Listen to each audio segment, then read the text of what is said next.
Le Graal, la lumière divine, la mission sacrée. 15h, 16h sur Europe 1. Chevalier Guillaume de Nogaret. Historiquement vôtre. Successor to the kings and queens of history. Et j'ai une petite idée comme ça, si des fois il y a des marques qui m'entendent. Soldats, prêts à faire feu! Soldats du 5e de ligne, je suis votre empereur. Stéphane Bern. Bonjour à toutes et à tous et bienvenue. Comme chaque jour à 15h et pendant une heure, je vous invite à découvrir sur Europe 1 la véritable histoire d'un personnage, homme ou femme, qui a marqué l'histoire, qui l'a changé aussi, parfois en passant sous les radars. Des personnages, mais aussi des lieux où l'histoire s'est jouée, ou même des événements marquants et que j'ai choisi de vous raconter. Le 11 septembre, un triste jour qui en 2001 a changé le monde et changé Manhattan pour toujours, je vous raconte un Français qui, bien avant, s'est retrouvé urbaniste à New York, où la véritable histoire de Joseph-François Mangin, l'homme qui imagina Manhattan. Comment ce Lorrain passionné de cartographie s'est-il retrouvé de l'autre côté de l'Atlantique ? Quelle vie a-t-il menée avant cela ? Et que doit le New York d'aujourd'hui au talent de Joseph-François Mangin ? Europe 1, Historiquement vôtre. le récit. Stéphane Bern.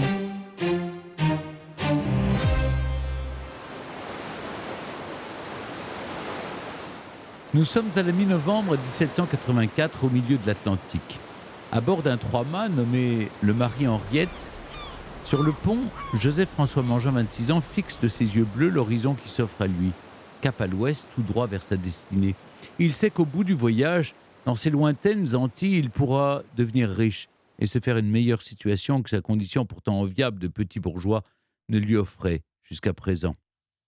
On lui a dit le plus grand bien de cette prospère colonie de Saint-Domingue, et nul doute que là-bas l'argent coulera à flot. Joseph-François vogue donc rasséréné par la confiance en la providence et la force de son ambition. Or avant cela, il lui a fallu s'habituer à l'océan auquel sa tranquille jeunesse vosgienne dans le duché de Lorraine ne l'avait pas vraiment préparé. Depuis son départ de Nantes, fin octobre, la première semaine fut en grande partie consacrée à subir le mal de mer, et la deuxième à s'agripper à une quelconque poutre ou un filin pour éviter d'être trop ballotté par les tempêtes. Mais enfin, en cette troisième semaine de traversée, la houle ne n'indispose plus, d'autant que le navire a atteint des latitudes plus clémentes.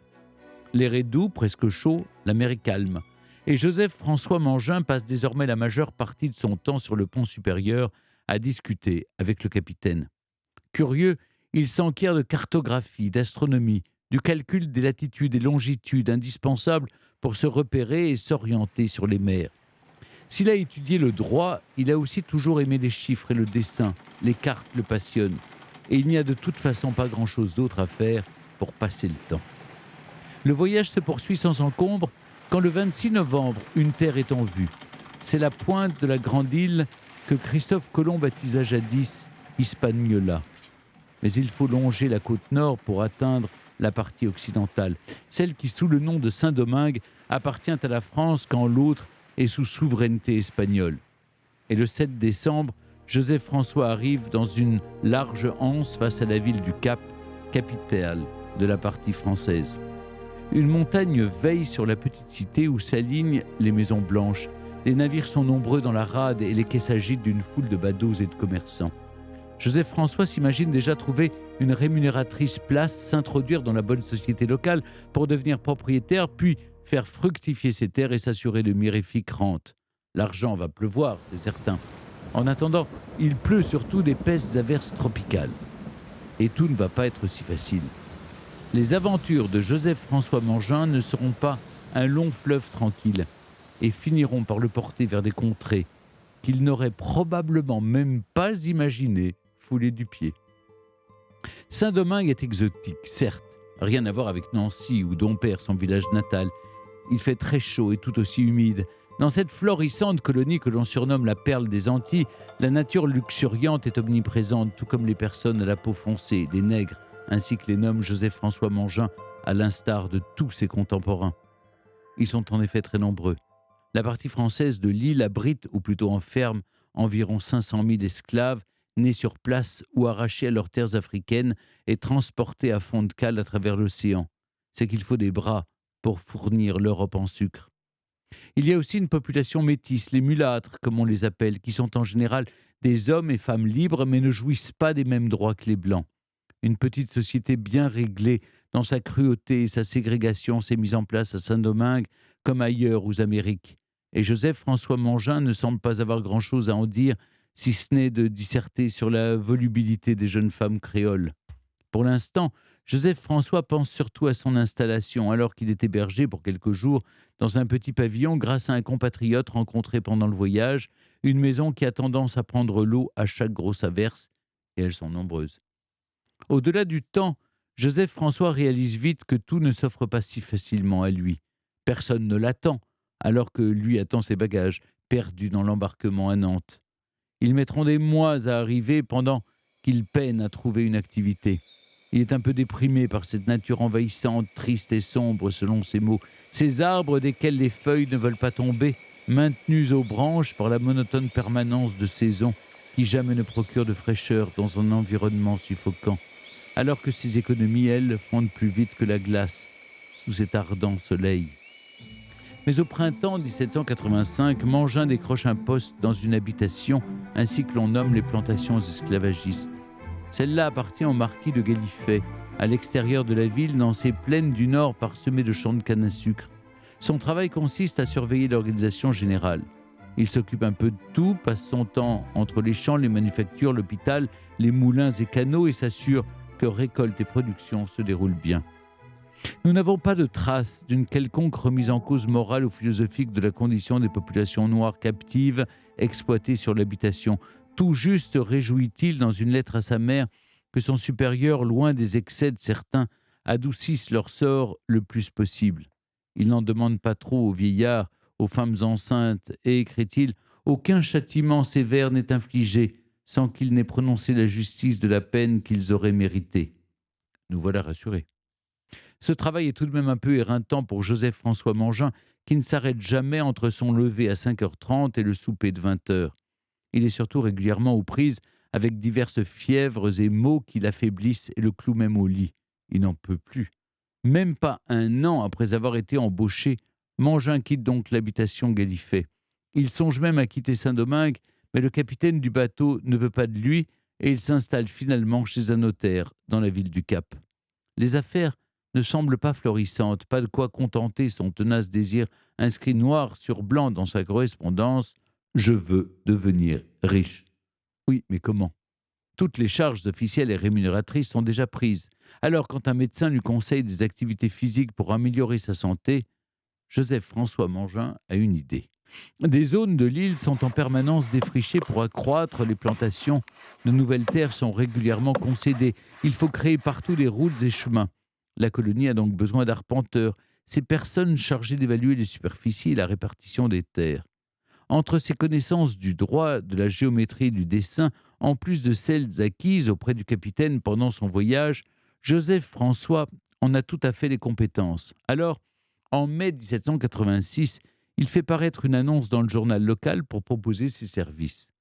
Malgré quelques petites missions d'illustration naturaliste, les choses patinent jusqu'à ce que le grand voyer, officier royal responsable des routes, ne lui propose une place. Arpenteur pour 15 000 livres par an. Voilà enfin une bonne situation. Avec d'autres fonctionnaires, il arpente donc, il fait des relevés, des triangulations, trace des chemins, dresse des plans et cadastres. Le métier l'intéresse et surtout le rémunère bien. Il a désormais sa maison et rapidement autant de chevaux que d'esclaves. 2 en l'occurrence. Une femme pour la maison et la cuisine, un homme pour les écuries. 2 ans plus tard, ses 10 équidés et 4 serviteurs attestent de sa petite opulence. Il fait même venir de France son petit frère Charles-Nicolas, qui travaille désormais avec lui. Tranquillement, la fortune commence à devenir réalité, mais c'est sans compter sur les aléas de l'histoire et les vicissitudes de son temps. La Révolution éclate en France en 1789 et Saint-Domingue s'agite. La caste des Blancs et propriétaires veut globalement conserver son monde tel qu'il est, sans octroyer de droits aux métis ou noirs libres, et encore moins, cela va de soi, aux esclaves. Alors que des tentatives de réforme émergent et que la colonie s'oppose de plus en plus à la métropole, les esclaves, eux, certainement animés par l'énergie du désespoir et l'émulation des communautés libres et affranchies, finissent par choisir la révolte. Dans la nuit du 22 au 23 août 1791, les premières échauffourées éclatent. Des esclaves captifs ou évadés incendie des plantations et lynche les maîtres à l'occasion. S'ensuivent d'autres meurtres, des représailles, puis des incendies de villes et villages cette fois. Les Noirs tuent les Blancs et les Blancs tuent les Noirs dans une escalade de violence qui vire clairement à la guerre civile. L'Angleterre ne tarde pas à s'en mêler sur fond de conflit avec la France, devenue républicaine, et s'allie aux royalistes de Saint-Domingue, pendant que les Noirs révoltés s'organisent, en partie alliés aux Espagnols. Dans cette confusion, Joseph François et son frère servent l'armée française, notamment pour la consolidation des fortifications et les cartes de l'état-major, mais la situation devient tellement critique que l'évidence se fait jour, il faut partir, il faut rentrer. Le 27 août 1793, les frères Mangin obtiennent un laissez-passer et un certificat de bon républicanisme indispensable pour être acceptés en France. Mais les navires anglais omniprésents les obligent à passer par Charleston, en Caroline du Sud, dans le territoire des États-Unis indépendants depuis 10 ans à peine. Une fois sur place, ils font viser leur passeport au consulat où on les enjoint à passer par New York afin de regagner la France. Le 10 novembre 1793, ils arrivent donc dans la grisaille d'une ville qui n'occupe alors que l'extrême pointe sud de l'île de Manhattan, bien que l'agglomération soit en train de dépasser en taille et en population celle de Boston ou de Philadelphie. Là-bas, les frères Mangin retrouvent des choses qu'ils connaissent bien. Le froid, d'abord, celui de leur Vosges natale. Les Noirs, ensuite, bien moins nombreux qu'à Saint-Domingue, mais tout de même présents pour servir les Blancs. Et enfin, un certain nombre de Français réfugiés. D'aucuns ont fui Saint-Domingue en guerre, d'autres, la France révolutionnaire qui s'enlise dans la terreur. Joseph François Mangin, lui, jouit rapidement de nombreuses connexions dans ce monde expatrié, à commencer par Charles Vincent, ancien de Saint-Domingue, récemment chargé de travailler aux fortifications de Manhattan. Car les États-Unis, bien que neutres dans les conflits qui agitent les pays d'Europe et leurs colonies, préparent tout de même l'éventualité d'une guerre contre l'Angleterre, l'ancienne puissance de tutelle dont ils viennent à peine de s'émanciper. Les frères Mangin s'installent dans un appartement de Pearl Street pour voir passer leur premier hiver de blizzard en songeant à rentrer en France ou repartir aux Antilles. L'année suivante, ils sont pourtant toujours là. Et Joseph François, fort de son expérience d'arpenteur et de préposé aux installations militaires pendant le conflit de Saint-Domingue, a pris la place de Charles Vincent et travaille désormais aux fortifications de Manhattan. Même s'il affirme dans ses lettres qu'il veut rentrer ou retenter sa chance aux colonies, il semble qu'il se décide à s'installer. D'ailleurs, à la fin de l'année 1795, il se marie avec Thérèse, une Française rencontrée au Cap, dont il a recroisé le chemin, avec qui il aura vite un premier enfant. Quelques mois plus tard, Joseph François Mangin est naturalisé américain et devient l'un des 5 City Surveyors de la cité de New York, sorte de géomètre urbaniste. L'année d'après, il lance plusieurs entreprises commerciales. D'abord, pour une machine à découper le marbre qui s'avérerait bien pratique en ces temps où la population croît à vitesse grand V et où l'on construit partout de nouveaux bâtiments, mais l'affaire met du temps à se concrétiser. Il a aussi l'idée de commercer avec Saint-Domingue, territoire toujours instable, qui a néanmoins ouvert ses ports aux nations étrangères. Les frères Mangin arment un bateau, mais ils sombrent avant même d'avoir quitté New York. Joseph François Mangin est décidément peu chanceux en affaires. Mais il est en revanche doué d'un certain sens de l'entre-gens. Mangin s'associe à John McComb, un architecte américain bien décidé à enchaîner les projets. Et cela fonctionne. Ils sont choisis pour concevoir le nouveau théâtre de la ville, inauguré en 1797. C'est là la première salle de spectacle construite depuis l'indépendance, qui ravit le public par ses proportions. La même année, sort de terre une nouvelle prison d'État sur les rives de l'Hudson, pendant que Joseph François Mangin continue de travailler aux fortifications sur Governors Island et 3 autres sites sur les rives de Manhattan. Et alors que l'année suivante, son frère repart à Saint-Domingue, Joseph François Mangin reste aux États-Unis avec femme et enfants et va bientôt se lancer dans un projet étonnamment inventif, visionnaire même, grand, très grand, peut-être même trop grand. C'est vrai que la ville de New York est en plein développement. La population était d'environ 40 000 habitants en 1790. Elle en compte le double 10 ans plus tard. En 1796, Joseph François Mangin avait déjà suggéré au conseil municipal de dresser un nouveau plan de la ville prenant en compte les dernières extensions. L'idée a doucement fait son chemin et au début de 1798, c'est entendu. Mangin s'associe avec un autre urbaniste, Casimir Goerck, pour un relevé précis de Manhattan que personne n'a cartographié depuis 20 ans. Les deux hommes se mettent au travail. Meagher succombe bientôt à l'une des récurrentes épidémies de fièvre jaune. C'est donc seul que Joseph François mesure scrupuleusement le bâti, la voirie et les terres qui s'étendent au nord de l'agglomération. Quand d'autres urbanistes lui demandent de voir son travail, Mangin refuse. Il est trop conscient de la préciosité et de l'avant-gardisme de son projet, car, comme il l'explique au conseil municipal, la carte qu'il s'échine à dresser n'est pas celle de la ville telle qu'elle est, mais telle qu'elle devrait être. En effet, quand il présente la dite carte au printemps 1799, les conseillers s'aperçoivent que Mangin n'a pas établi le plan d'une situation présente, mais il a dessiné l'avenir. Les berges sont comblées, aménagées en quais durs et permanents.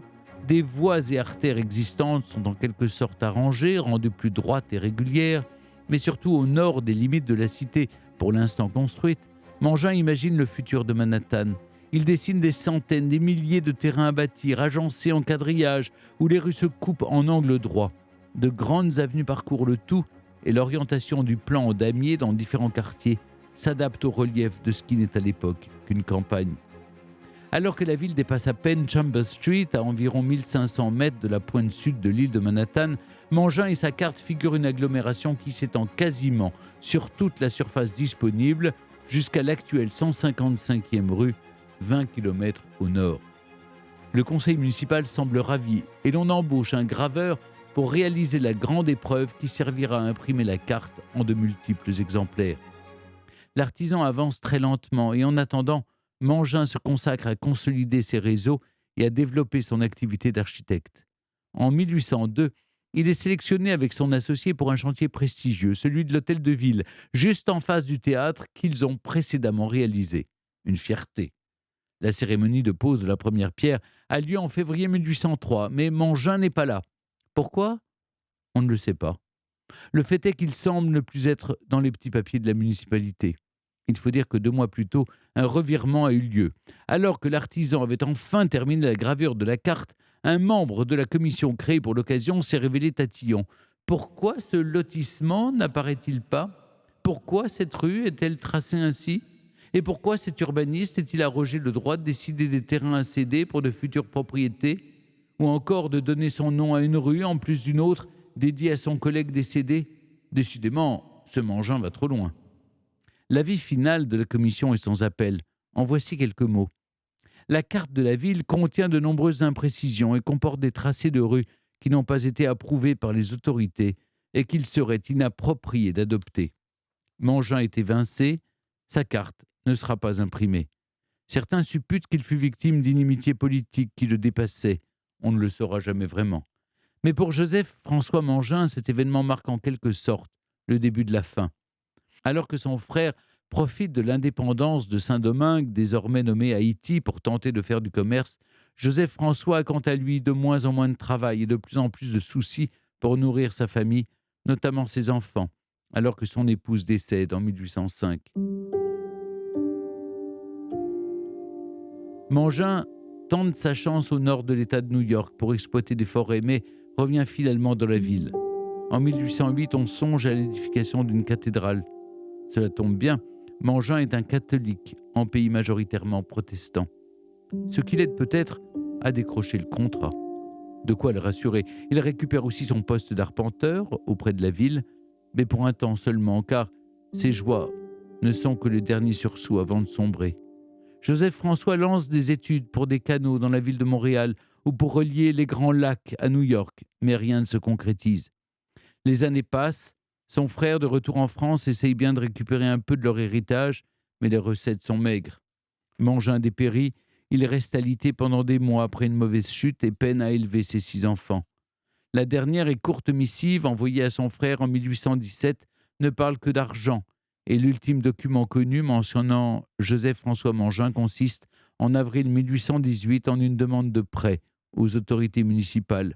La ville, consciente de sa situation précaire, lui accorde un don de $50. Mais gros bol. Une charité dérisoire pour celui qui a voulu servir la cité sans avoir obtenu la reconnaissance qu'il aurait pourtant méritée. On ne sait même pas où et quand il décède, peut-être en 1818, peut-être plus tard. Il n'aura en tout cas pas l'occasion de voir que ces proportions jugées en leur temps inappropriées vont en réalité plus ou moins se réaliser. Et oui, car ce plan audacieux que Mangin avait proposé et que la ville avait refusé de diffuser en 1803, il va prendre forme. 8 ans plus tard, en 1811, le conseil municipal fait réaliser et accepte cette fois-ci un nouveau plan. Il prévoit, à la manière de celui de Mangin, l'extension de la ville jusqu'au nord de l'île de Manhattan dans une organisation régulière, structurée, en un quadrillage ordonnancé. Il diffère certes de ce que Joseph-François Mangin avait envisagé. Lui voulait parfois modifier les orientations du damier pour s'adapter au terrain, alors que le nouveau plan opte pour une régularité quasi sans faille. Et c'est globalement ce qui sera choisi pour développer une île qui accueillera à son maximum au début du XXe siècle plus de 2 millions de personnes. Entendons-nous, l'idée d'un plan au damier n'est pas en elle-même révolutionnaire puisqu'il est globalement celui choisi pour toutes les villes fondées par les Européens au Nouveau Monde.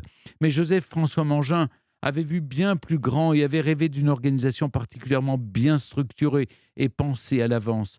Il envisageait autant les emprises et spéculations foncières à venir que les infrastructures, l'adduction d'eau et bien d'autres éléments d'une cité moderne. Les rêves de Joseph-François Mangin furent pourtant vite oubliés. Quasiment tout ce qu'il a participé à concevoir a disparu. Le théâtre a brûlé, la cathédrale aussi, bien que reconstruite, et la prison fut rasée.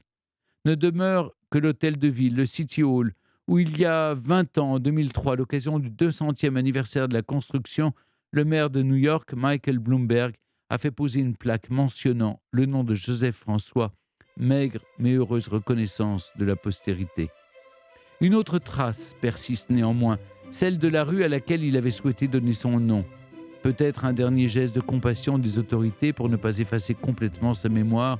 La Mangin Street est toujours là, à moitié grignotée par le temps, entre une aire de jeu et un lycée du Lower East Side.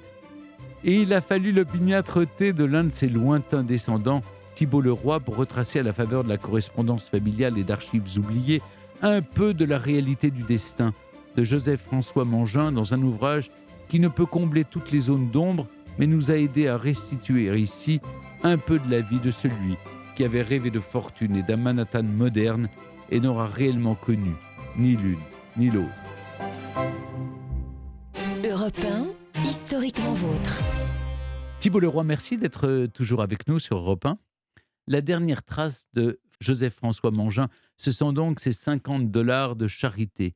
Une humiliation, dites-vous à la fin de votre livre. Qu'est-ce qu'on sait de sa fin de vie? Comment vivait-il et qu'a-t-il fait de ces $50? Alors, on ne sait pas ce qu'il a fait des $50, mais ça nous donne quand même de bonnes indications, puisqu'on a retrouvé dans les archives de New York la demande écrite de la main de Mangin des $50, où il dit clairement qu'il est dans une situation pauvre, qu'il a une famille à nourrir, et que si on ne lui donne pas ces $50, il va finir en maison d'indigents. Donc, je crois que l'état des lieux est clair. Il finit sa vie avec une famille à charge, pauvre, sans travail, certainement infirme, vu qu'il ne peut pas trouver de travail. Et c'est les dernières informations qu'on a sur lui. Vous dites une humiliation, on regarde ce qu'il a fait pour la ville. Car au-delà du plan de Manhattan dont on va parler dans un instant, que doit le New York d'aujourd'hui à Joseph-François Mangin? Je crois que vous l'avez très bien souligné, c'est le plan en grille. Je pense que Mangin a été un très très bon contributeur, même si ça n'a pas été le plan officiel qui était le plan des commissionneurs en 1811. On se rend compte que de facto, le plan des commissionneurs a quand même repris une grosse partie du travail et du plan qu'avait fait Mangin.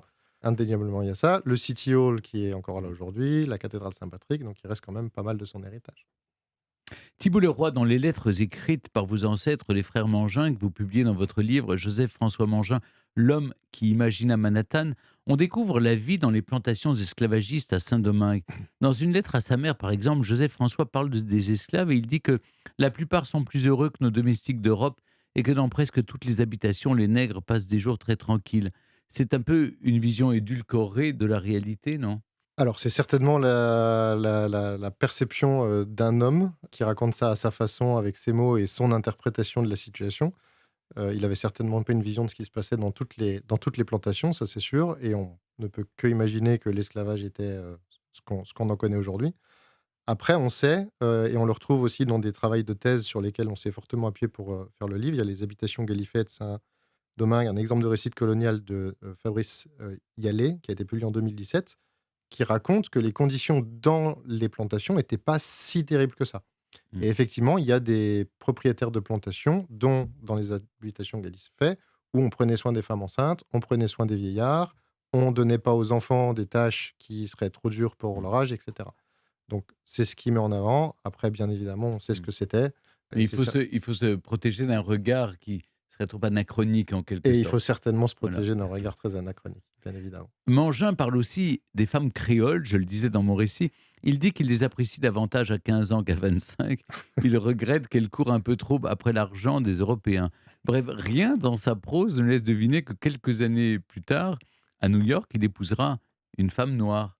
Racontez-nous qui est Rossetti de Lancey que vous mentionnez dans votre livre.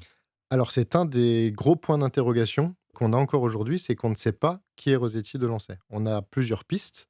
Dans l'ouvrage, on a pris parti de dire que c'était certainement une servante, parce que c'est ce qui semblait le plus logique à l'époque.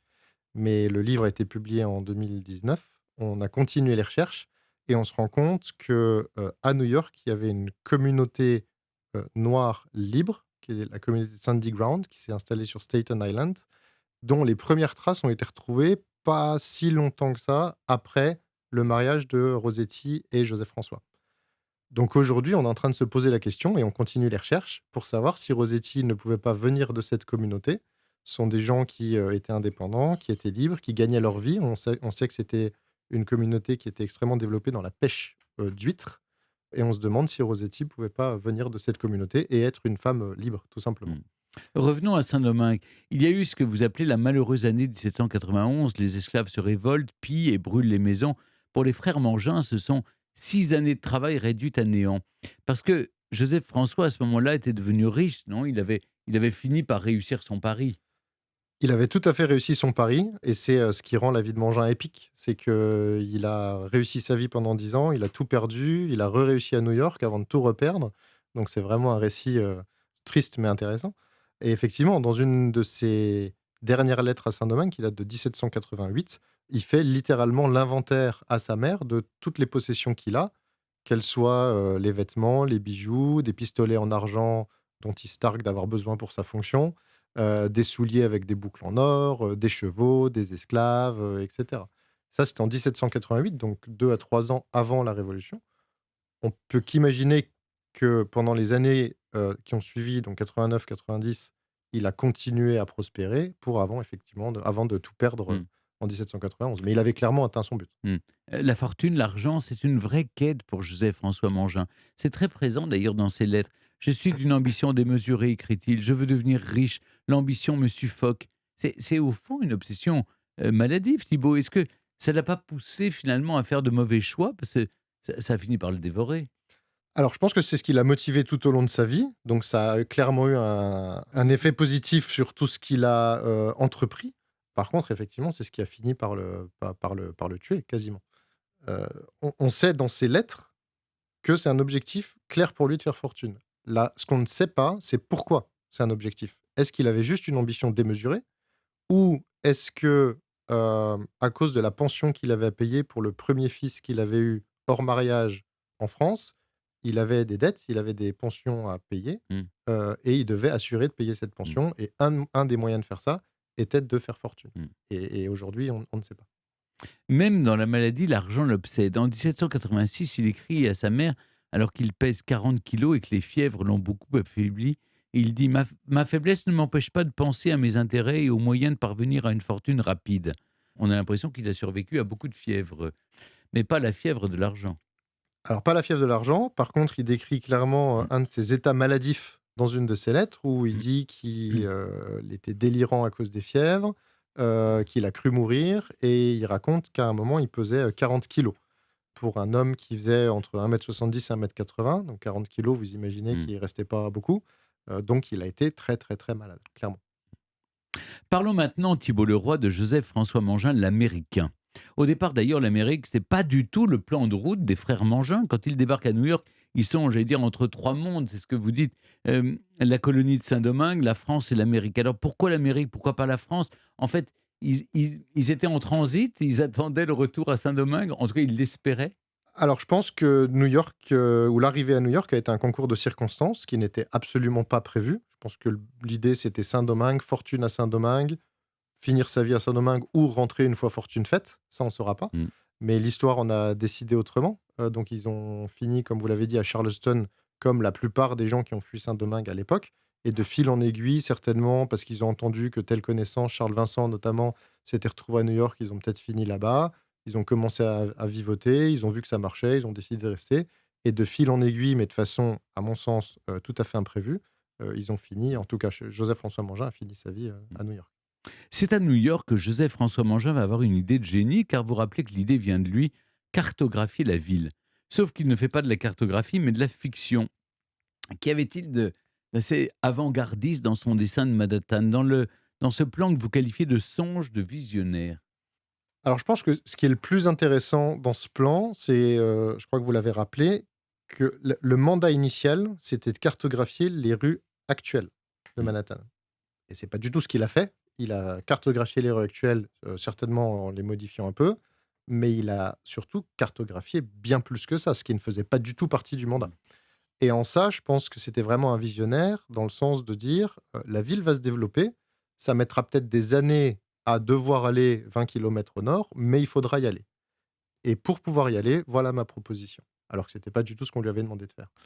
Et en ça, je pense que c'était visionnaire. Et la deuxième partie, qui pourrait être considérée comme peut-être pensée en dehors du cadre qu'on lui a donné, c'est qu'au lieu de continuer les rues coloniales sur leur tracé initial, des courbes, peut-être faire des choses jolies, il a simplement prolongé avec des lignes droites, il a fait des carrés, et il a dit c'est la façon la plus efficace d'urbaniser la ville, donc faisons ça. Je racontais dans le récit ce moment où le couperet du Street Committee tombe. La carte de la ville comporte des tracés de rues qu'il serait inapproprié d'adopter, disent-ils.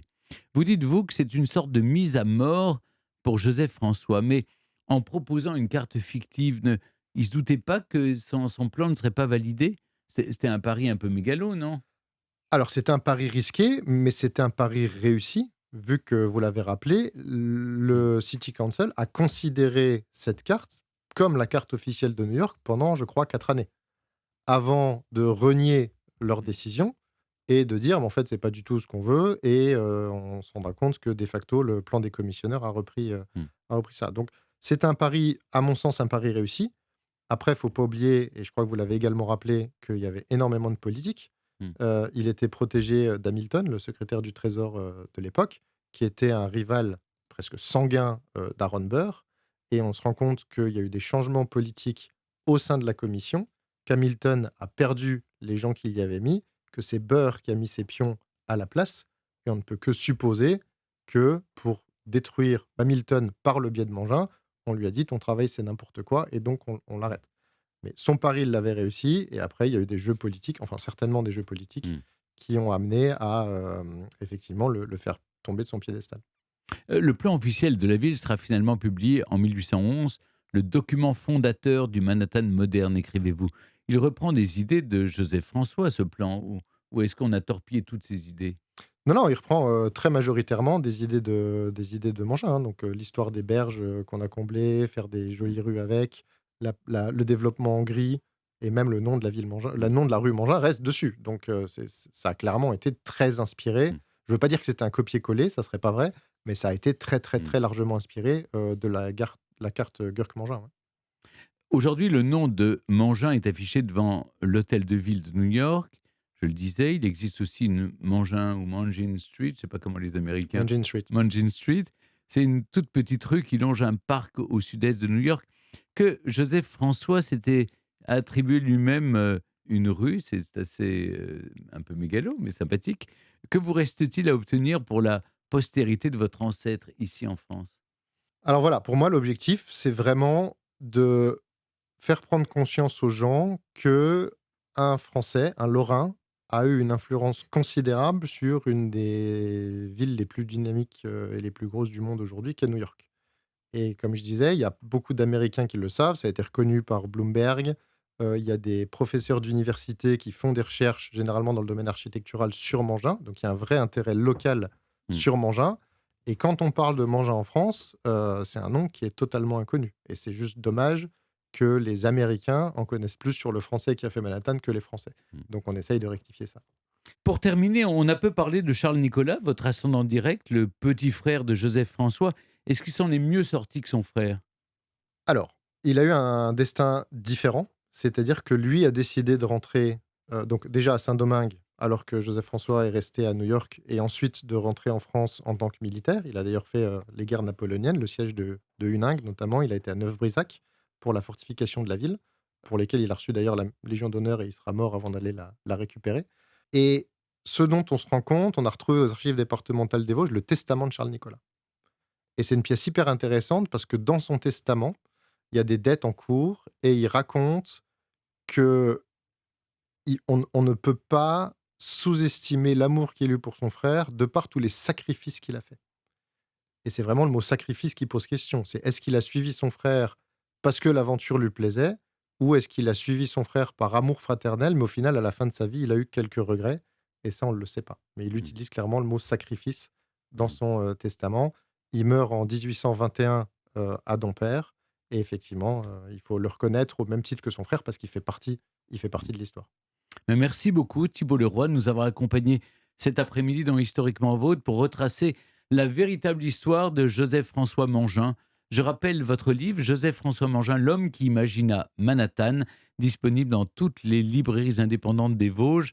Amis auditeurs vosgiens, c'est pour vous, ou sinon en format numérique évidemment. Merci beaucoup. Merci à vous. Historiquement Vôtre sur Europe 1 et en podcast sur europe1.fr.